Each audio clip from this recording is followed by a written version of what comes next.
Okay, the shadow. This isn't, the I see what's in the hearts and minds of man, not the pulp fiction hero. This is instead a movie about a guy who, as he's leaving Iraq, you know, someone's talking about these really awesome bike trails. I mean, bike like pedal bike, not motorized bike. So he kind of goes out to the countryside, goes to a little, local bar, hears about these really great trails, talks to a woman who's there. They discuss the trails a little bit. These other two, I also call them British rednecks, for lack of a better term. And they're kind of rough and abrasive. So then the guy and the girl head out in the trails.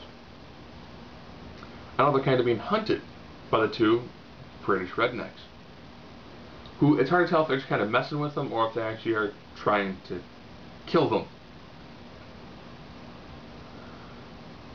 But they're also being hunted. And then they all pretty much get captured by this very bizarrely designed pale white gaunt man. This guy looks like Voldemort with more of a face. And he captures them and begins to torture them in ways like taking a razor blade, removing the eyelids, and electrocution. And the character himself has really no dialogue, but you can tell he has some sort of bizarre medical torturous background that's happened to him, so in turn he does it to other people. So it's really bizarre, and then all of a sudden the movie takes a slightly more different twist, which leads to the ending. But the ending actually is done pretty well. This again is a movie where what you think you've been watching this whole time may or may not be what you've actually been watching the whole time. And it makes it pretty decent, for what I see from the IFC films. They do a pretty decent job.